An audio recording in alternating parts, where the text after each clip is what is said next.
So we're looking at the sun going down on Sherbrooke Street in NDG. We're at the corner of Madison and Sherbrooke. We can now have a 105 bus blocking the view, but it'll soon move out of the way. So it is December 23rd, 2021. Essentially, there's something of a winter solstice sunset alignment along Sherbrooke Street here, and I wanted to document that primarily in photos, but I thought as the sun was setting lower and we're losing the light, I thought I'd shoot a little video. A bus picked a really good time to come along. They're like every 10 minutes, but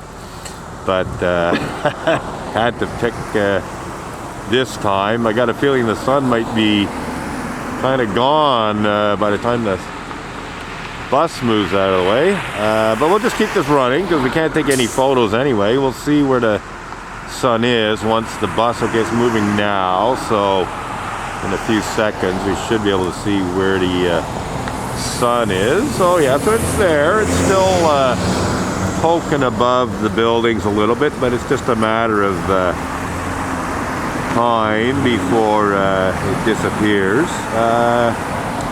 So just for technical references, we're using a 300mm lens, shooting at ISO 64, which is the lowest ISO this camera will do, and we're at f11, have a bit of depth of field, and 1/25 of a second.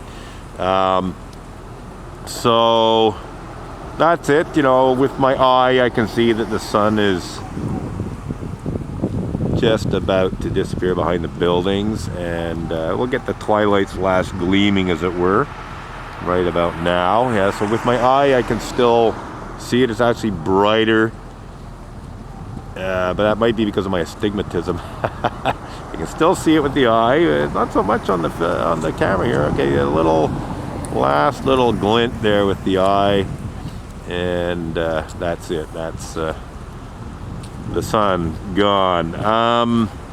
Should I raise the ISO a little to show the scene here? Not really. It's not much different. So anyway, we can see the Meldrum mover sign there, and it'll probably light up in a few minutes. I already got some nice photos of that, so I'm not sure if I'm going to stick around for another set of photos. Bonjour. I got a little bonjour from someone going by with a bunch of pine fronds. And yeah, so we're obviously exposing for the sky here. But even with the naked eye, there's not a lot more detail in the buildings and so on. They're quite silhouetted. So I can see a bit more detail. They're not as black as we see on the video here, but I don't know. Should I open it up? I think I'm just gonna lower the shutter speed a bit and down to, okay, so we're now at a 30th, which is about as low as we can go.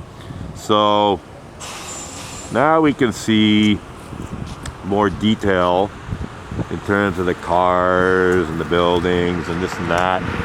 The sky's somewhat washed out compared to what we're seeing with the naked eye. This camera has a high dynamic range, but it's not absolute. Actually, come to think of it, there is a flat setting for shooting video on this camera, and maybe I'll experiment with it. I haven't tried that out yet. So, but anyway, this is essentially, I can actually see more detail now on the screen than I can with the naked eye. So the exposure's very similar to what I'm seeing with the naked eye in terms of the buildings and cars. Yeah, that's actually maybe a little lighter. But I mean, I'm curious about that flat setting, because that might give me detail in the sky and more detail in the foreground. It's almost worth doing the experiment now just to see what I get. But anyway, that was the summer, I mean, sorry, the winter, I hope I didn't say summer earlier. It's the winter solstice sunset. We're, you know, a few days after the official winter solstice, which I believe was on the 21st. So we're 2 days after, but the whole thing with the solstice is it's the sun standing still. It's the sun setting in more or less the same place on the horizon for a few days. So certainly 3 days. So on either side of the, you know, maximum solstice date, it's basically setting at pretty much the same side.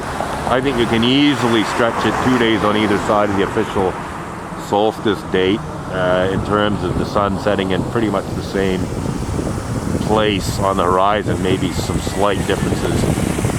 So you can even stretch it out over a week, you know, 3 days on either side. But certainly 2 days on either side of the winter solstice sunset. It's setting in very much the same location, and it's really not that big a difference if you stretch it out to 3 days on either side. So that's it. Just thought I would record the last glintings of the sun as it went down. This is my first attempt to get a telephoto shot of the winter solstice sunset here on Sherbrooke Street, but perhaps not the last. And so here we have another 105 bus, so I guess I'll be yammering on for the better part of 10 minutes. Obviously less than 10 minutes. So I guess they're a bit more frequent. It is sort of more or less rush hour, so maybe at rush hour there are, you know, 7 or 8 minutes in between. I actually kind of like you see the you know, full 105 Sherbrooke number there, and now we'll get back to seeing the sky and the traffic. So yeah, that's it for now. Happy winter solstice.